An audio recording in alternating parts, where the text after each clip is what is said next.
Haidar, thanks ever so much for once again joining me on the Quantum Creating Podcast. It's an absolute pleasure to have you back here with me. Thank you so much, Paul. You know, the first time it was an honor. The second time, I don't know what to call it now.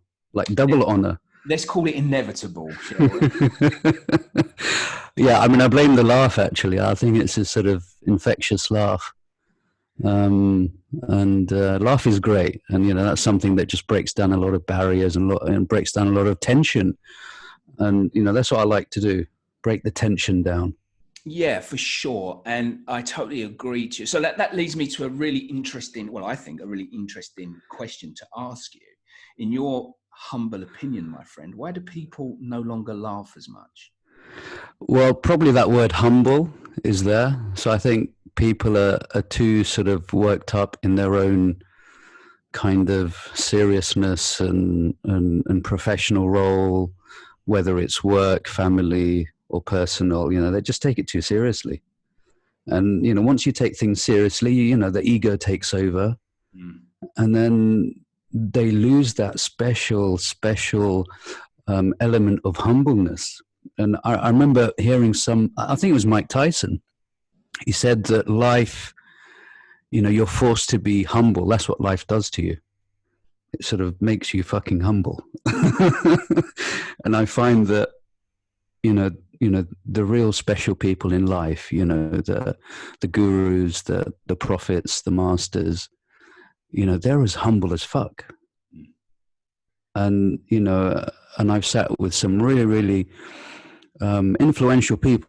I mean, I don't want to say wealthy people because, you know, we've got this cliche, oh, he's a billionaire. But the reason why he's a billionaire is because, you know, he or she is so humble as fuck and have got out of their kind of ego and their sort of separate existence and accepted that we're here to be as humble as possible.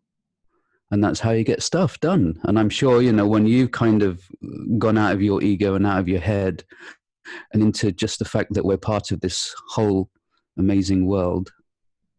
And, you know, the special word here is part of. Yeah. You know, so we are part of this whole thing. We're not separate. No. Once you separate yourself from it, that's when it gets scary. That's when it gets kind of struggling. That's when you struggle. That's when you become egoistic. That's when you become, you know, not such a great human being. No, and I totally agree with you. And we had a conversation off mic before we started recording about identification. And I think the issue around that is that we're very, very quick to identify with things that keep us separate. Yeah. And once we start down that path, it's very, very difficult to pull back to connectivity. You know, we lose that sense of connection. We lose that sense of community. We lose that sense of we're all in this together. Let's see how we can help one another.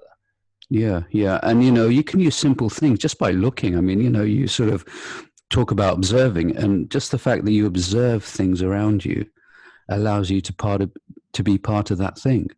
So, you know, coming back to sort of this whole concept around humbleness, you know, being a doctor and a surgeon, you know, you put on this massive pedestal and, you know, you're sort of revered to a certain extent, and that gets to your head and that gets to your psyche. And then you start believing these things. Yeah.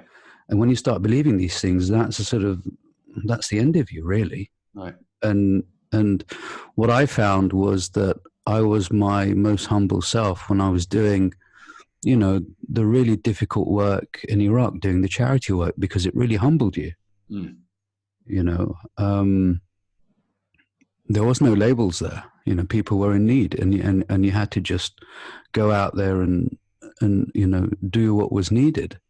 And it really humbles you. Obviously, there's the other side of the coin, because when you help people, people start to a certain extent revering you, and, you know, just like yourself, people do worship you, Paul Webb, you know. So, you know, you've got to like get off that pedestal and get back on the ground and ground yourself and think about where your origins are and where you've come from. And, you know, physically speaking, you've come from nothing. Yeah. You know, from some seminal fluid. And, you know, the reality of things is that you'll go back there again, you know, back to sort of So, physically speaking, you are kind of not much. And then the kind of psychologically speaking, that perpetuates, that sort of separateness. So when you get to the high echelons of spirituality, which essentially is how you connect with other things. Mm-hmm. That's how I defend, that's how I define spirituality, is how do you identify with other things? Mm. And, and then once you realize that you are part of this whole thing, it does humble you. And then once you are humble, you get all kinds of interesting results. When you did your charity work in Iraq, and we spoke about this in detail on the previous podcast we did together, and you found it such a humbling experience, and it kind of took you outside of egoic behavior, egoic labeling, that kind of thing. How difficult, if at all, was it for you to remain in that state when you returned to the UK and back to your normal daily life? I think it was easy. It was easy, actually, because when you're doing charity work, it does feed your ego a lot. So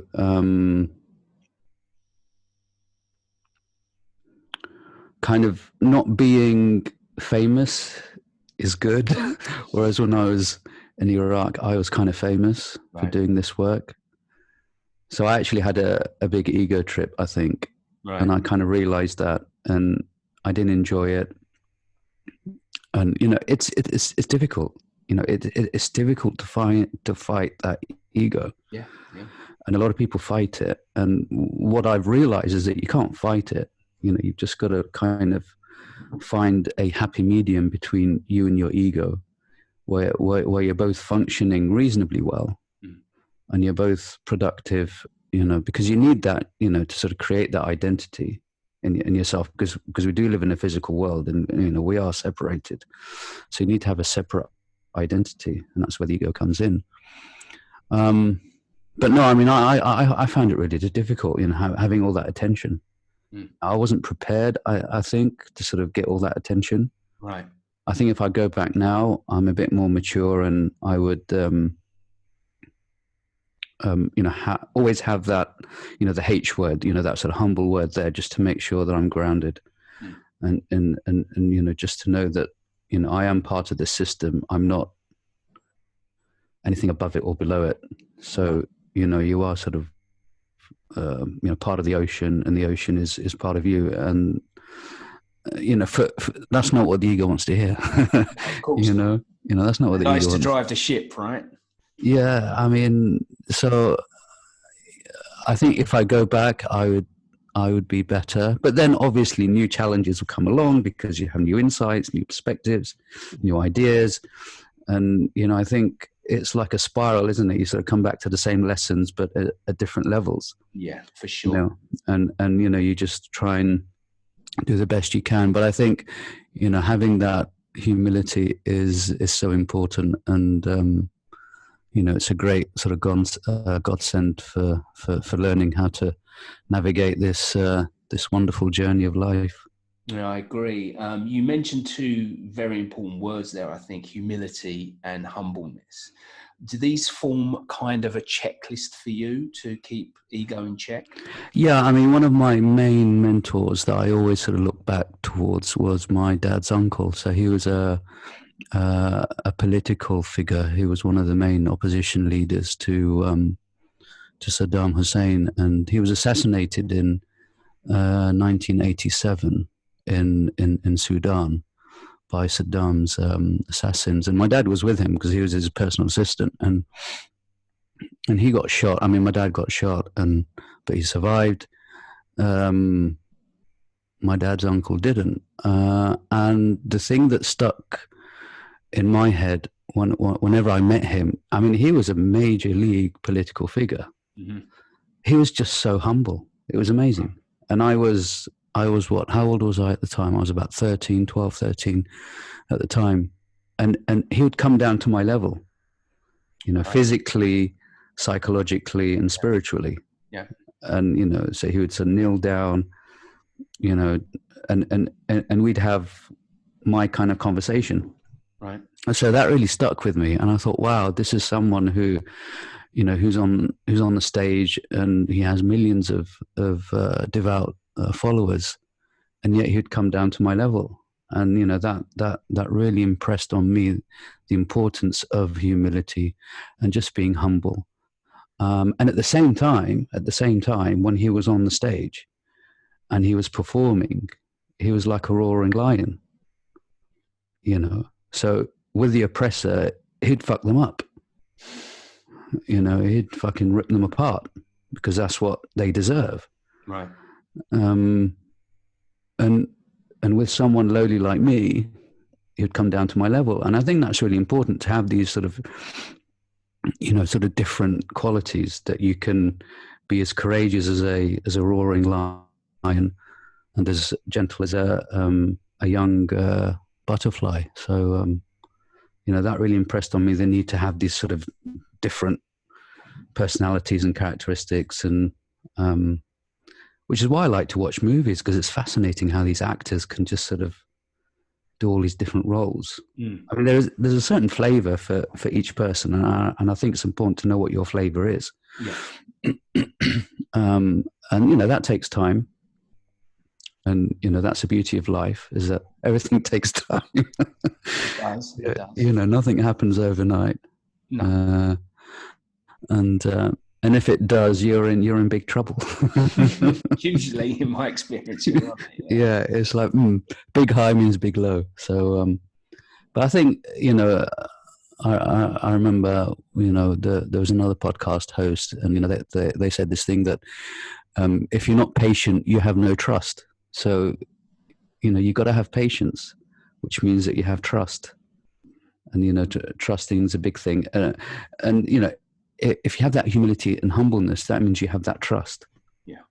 That you're in the right direction. And, you know, for me, you know, I went through stress and burnout because I didn't have that trust. You know, I was just impatient. You know, I wanted it to happen quickly. And, you know, that's not how the life cycle works. No, it certainly isn't. And usually when you're trying to make things happen quickly, you're pushing, you're struggling, you're fighting. And that kind of goes against the natural order of things, the way that nature works, the way that the universe works. Everything has a gestation period. Everything unfolds as and when it should. So what you said, now I resonate with this so very much, because this has happened 2 or 3 times in my life where I've burnt out doing things, trying to push for things, trying to be mistrustful that it would happen. So taking charge of it and discovering through injury, discovering through surgery, discovering through divorce that actually we can't live that way, and it's a surefire way to break down. So how did you make that transition from non-trusting and burnout to trusting and flow?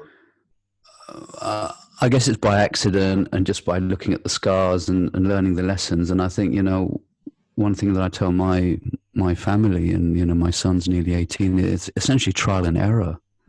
Just keep doing things, and, you know, keep making mistakes, keep collecting scars, you know, keep collecting suffering points and pain points. You know, expect to step on the broken glass. Right. You know, expect to fuck things up. And you know, I used to fuck things up a lot, and I used to sort of on purpose go out there and make sure I fuck things up, just to see kind of, okay, does this work for me? Doesn't that work for me? Now that's a bit difficult when you're sort of operating on someone's eye. Yeah. You can't fuck things up there. My following question. Yeah. I mean, you can't fuck things up there, but then that caused that tension and stress, you see. Yeah. Because you had to be 100%. And you know, that was one of the reasons. And I think I was immature at the time. You know, I wasn't mature enough as a being in my journey to understand that it's okay to make mistakes, even in this serious thing. Right. I mean, the likelihood of you making a mistake is very low. You know, I mean, my sort of success rate was 98%. But instead of me concentrating on the 98%, I was concentrating on the 2%. Right. I was making mistakes. So, I've worked out that actually stay on, put your focus on the 98% where you're successful. Right. And then if the 2% does happen, that's great, because that will only make you even more experienced and even more mature and even more humble. But you need to be cognizant of that 2%. Right. At all times, because that's what makes you humble, and that's what makes you grounded, and that's what makes you a better human being, which is what it's about, really. It's sort of living in this planet is sort of, how can we be better, even if it's just 0.0001%, and gradually you'll get better and better. And the other thing is, I didn't enjoy myself enough, doing the really difficult work. And one of the lessons I learned is, I had a colleague, and he was an amazing surgeon. And the thing that made him so amazing was that he loved complications. He loved seeing other people go through difficulty, because it meant he could learn from that. Yeah. And, I didn't have that mindset. I just didn't want that 2%. Whereas he wanted that 2%, not on purpose, of course, but that was his kind of mindset. It's like, right, I want to see complications. If it happens, great, because I'm learning from it. And the other thing, he has so much fun. You can see he was enjoying himself doing it. And mate, if you're not enjoying what you're doing, you're in the wrong fucking business, mate. Yeah. Full stop. For sure. Money does not bring fucking happiness. It really doesn't. What brings happiness is what brings happiness inside of you. That's it. Yeah, doing happy things, right? Well, doing happy things, and then being happy with the stuff that doesn't work out. You got to be happy with that, and you got to be embracing of that. Yeah, because the universe works in particular ways, as we know. We live in a relative universe, so. Good exists only because we have bad experiences. Positive exists because we have negative experiences. You can't have one without the other. And the only way we know of a positive experience is because we've experienced a negative one as well. So in order to enhance our positivity, in order to enhance the good in our life, we should go courting the negative. We should go courting what we perceive as bad, because it does humble us.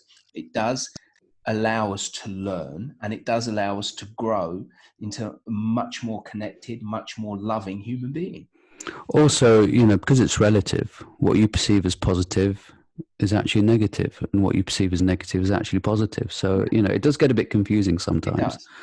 And it's perspective as well, right? Because absolutely. Something I consider negative, you might say, no, I quite enjoy that. Yeah. I mean, exactly. Our family experienced persecution, execution, and imprisonment. Now, for some people, that's an absolute horror. It's like, oh my God, what the fuck is that about? For other people, that is the foundation of their life. That's what makes them who they are. Yeah. That allows them to get on the stage and be just breathtakingly awesome. Yeah. So it is relative, and I think what you teach is absolutely essential. This concept of relativity within laws which are quite fixed, and knowing that there is a difference between the two. That you've got these laws, but at the same time you have this relativity, and you can work within this relativity to your advantage. Absolutely. And, these laws are there to be utilized. They work in 100% of the time, all the time, in all places. That's the way that it works. And, if the universe can produce a supernova, an amazing creation like stars in the sun, which is an absolutely mind-boggling creation, it just shows you what, the fixed laws and the laws of relativity can produce. Sure. So, hopefully that will motivate people to think, wow, if this universe can create these, planets and these solar systems and these galaxies, it means I can pretty much do whatever fuck I want. And, the potential is there, and it's there for everyone. Yeah, it is. And, you know, as you know, I speak about this continuously. You know, we live in a world of potentiality. The potentiality, by definition, means that every possible outcome exists. It has to exist because it's a potential. You cannot live in a field of potentiality, which is what the quantum field is, which we're all part of, which we're all connected to, which we dip in and out of X amount of times a second. I think it's 7.8 times a second for information. We can't live in that and not have these potentialities be there. We just get in our way. We decide what potentiality we're going to live. When, as you say so eloquently, we can do what the fuck we want within reason. It has to be real to us. It has to adhere to the laws, but we have the opportunity because it exists. Yeah, I mean, you know, you can create supernovas within fixed laws, but you know, the potentiality is there, which is why I think, you know, we like superhero movies and TV series, because it does show us the potentiality of the human being. You know, if you raise that consciousness to that level, and I think that's what sort of clicks with us. I mean, it clicks with me, and you know.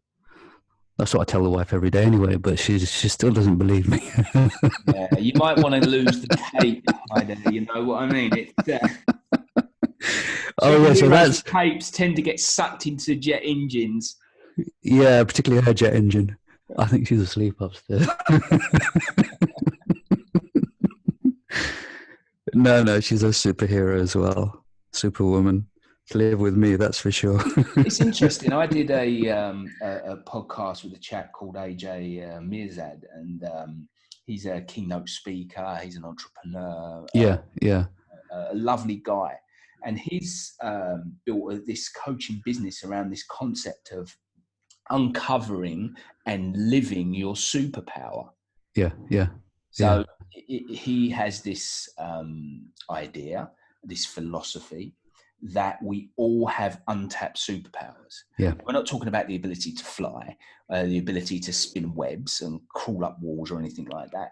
But in each of us, mostly lying dormant, is the ability to achieve so much more than we are currently. And yet so many of us go through life not even attempting to access this latent superpower. Why do you think that is? Well, we get conditioned. You know, that's what it's about. It's about conditioning. And, you know, government, society, social media, corporations, institutions, you know, people who are you perceive as more powerful than you, more powerful than yourself, do condition you, and it's all about conditioning. And you know, I've done a lot of work in hypnosis, and you know, we are suggestible individuals. Yeah, we are suggestible beings, and you're very easily suggestible by other beings, and you know, particularly ones that you perceive more powerful than yourself. Once you realize that, I mean, you know, I did a podcast interview recently, and I said everything is bullshit. You know, everything is BS. So everything is a belief system. So once you realize that you know, you do have everything that you need inside of you, you don't need to be conditioned. So that's the first premise. The second premise, okay, now that you know that, it means you've got to go out there and search what's inside of you. Not everyone can find what's inside of them straight away. You know, we're not, you know, I'm not saying go out there and meditate for 40 years, you know, which may work, but there are lots of things out there that you can search that resonates with what works for you inside. And if it makes you joyful, if it makes you happy, if it makes you calm, if it makes you relaxed, if it makes you yourself, and you know when you're yourself, you know when it works for you, you know that this is right for you. You know, you have that intuition light bulb that goes off. You know, that's the path you need to take. That's the road that you need to tread. And what a lot of people don't have, or the thing that I lacked that stopped me from being who I was courage. Being courageous, and people are not courageous enough. No.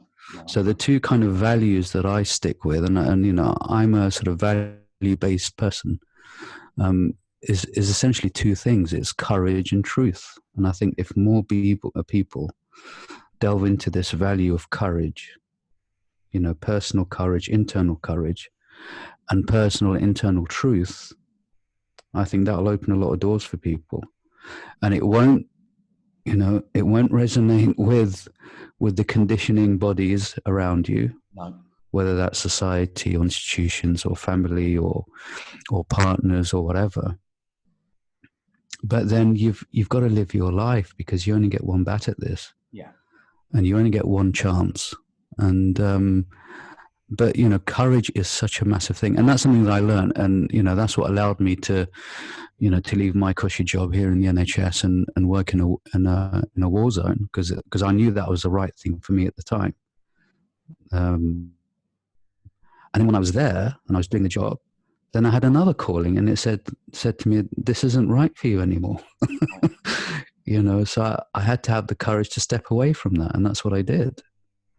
And it didn't make sense to everyone around me, because I was doing so much good to the people. But yeah, I knew inside of me that this wasn't right for me, and I had to be courageous enough to step up and step out. So how did you deal with the naysayers around you? Because that's always a real... Very difficult, mate. It was really difficult. It was really difficult. And you've just got to take on the suffering. You've got to take on the suffering, take on the pain, take the scars, and eventually it doesn't hurt as much. No. I mean, and that's what happened. It doesn't hurt as much. And I found that music made a big, allowed me to sort of get out of that, gave me that inner strength and allowed me to, I think what's important for people is to allow the thoughts to come in and to live with those thoughts that you have, whatever thoughts they are, obviously, the bad thoughts, and to sort of be curious about it, live in those thoughts, process them as a being, not as a human being who identifies with the thoughts, but as a being who has these thoughts, and to work with them.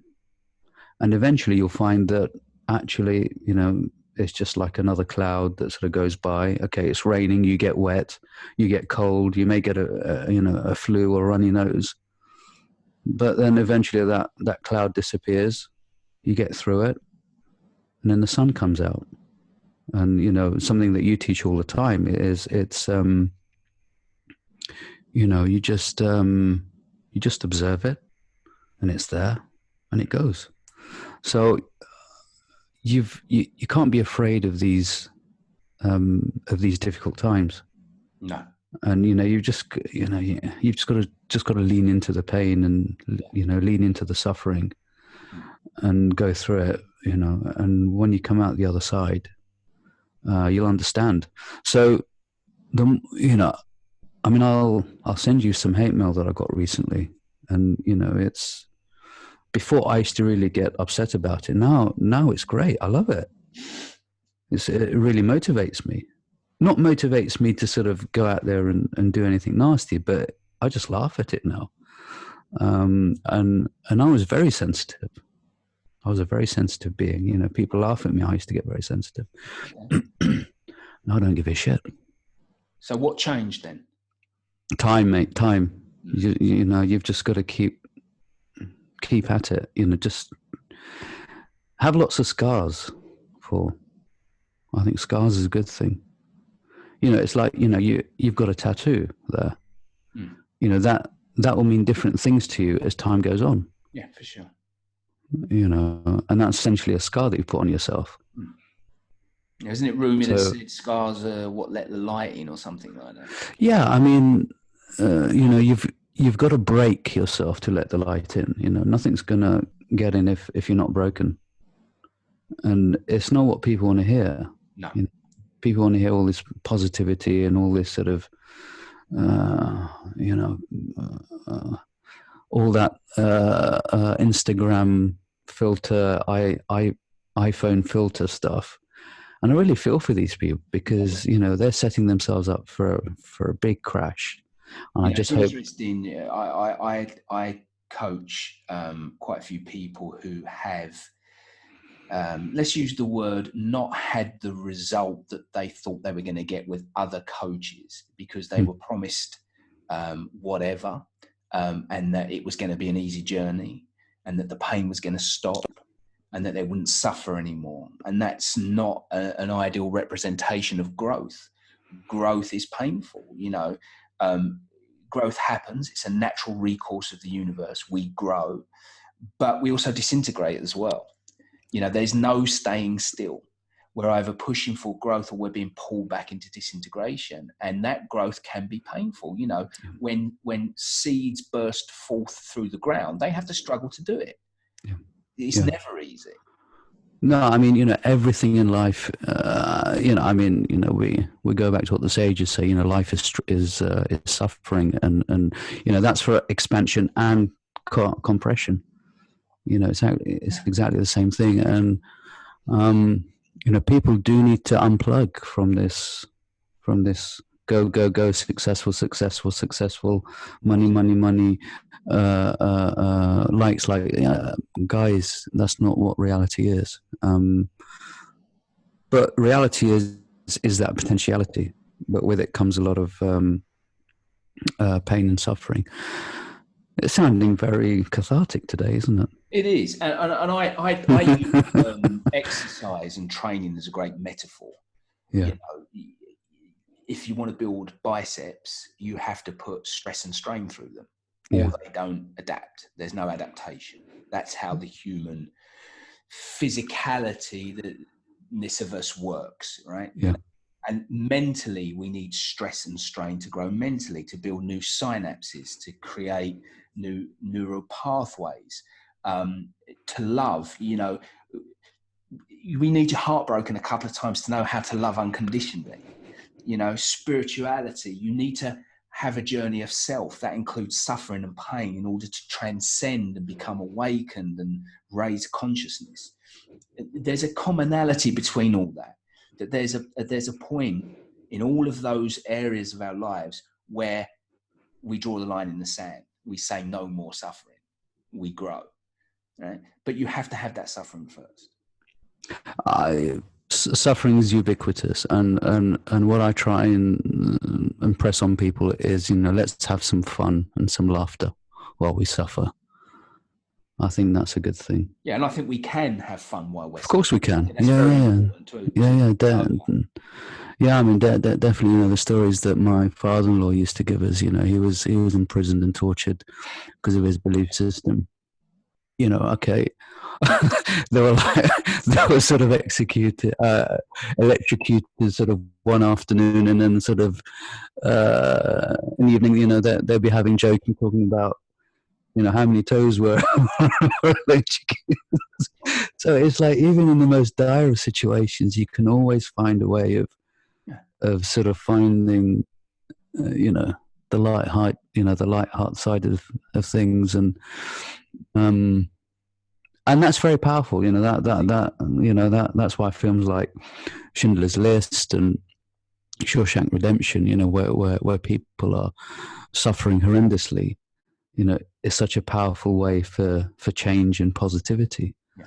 And, you know, I think we should embrace, you know, the suffering and the dark side, but obviously don't go too dark, because then you end up like Anakin, and then you sort of turn into Darth Vader. But even Darth Vader became decent in the end.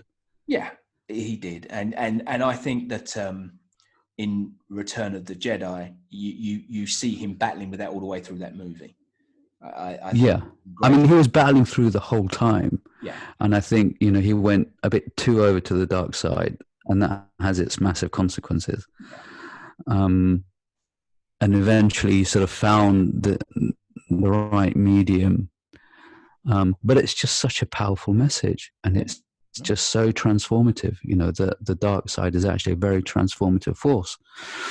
And, you know, if you can sort of tickle a bit in the pain and suffering, you know, we're not saying go out there and, you know, do bad things. We're not saying that, right? But sort of lean into the pain. Yeah, lean into the pain. It's a great way of putting it. You know, I once had a conversation with Robin Sharma, who was talking about this concept of leaning into the mountain. When he learned to ski, he was told by a professional skier, "You lean into the mountain." And he just sort of looked and thought, that means I'll fall over. And he said, no, if you lean away from the mountain where you naturally feel you want to lean, you will fall over. But if you lean forward, you'll create the momentum needed to ski down the mountain. And it's like being on a motorbike, you know. Yeah, exactly. To turn left, you got to go right, and it's sort of totally counterintuitive. Counter steering, it's called. It's completely counterintuitive. You're absolutely right. So, coming away from darkness and suffering. Haidar, what do you do? People are switching off now. It's like, I don't want to hear none of this crap. The dark side. No, fuck that. What do you do for fun? How do you generate laughter in your life? Talk about the wife, I think. No mother-in-law jokes, okay? Always. I just have a laugh, to be honest. I mean, I love doing podcasts, and you know, when I host the podcast, I literally have a laugh. You know, see what's what they find funny, what makes them laugh, and you know, that's what I do when I'm in the workplace. And you know, I have nearly 50 people under my supervision. You know, I make sure that we have a laugh and that we enjoy ourselves. Obviously, we do the serious stuff, and you know, we treat people and so on. And even when I'm seeing patients, so you know, when I'm seeing my own patients or I'm doing psychotherapy, we always have a laugh. You know, we always find the jovial side of things. And my son's here doing his breakfast right now. Am I a funny guy, Hassan?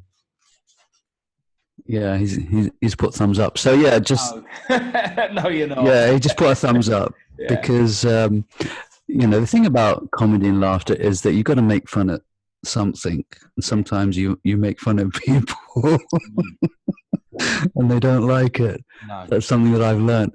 Especially these days, right? Yes, it's become a little bit more sensitive to that. Yeah, I mean, you know, we did a podcast recently where we talked about racism and white supremacy and sexism and stuff like that, and it was very serious. But then, you know, we did have an element of lightheartedness and comedy, and you know, just not treating it so seriously. And I think if that happens,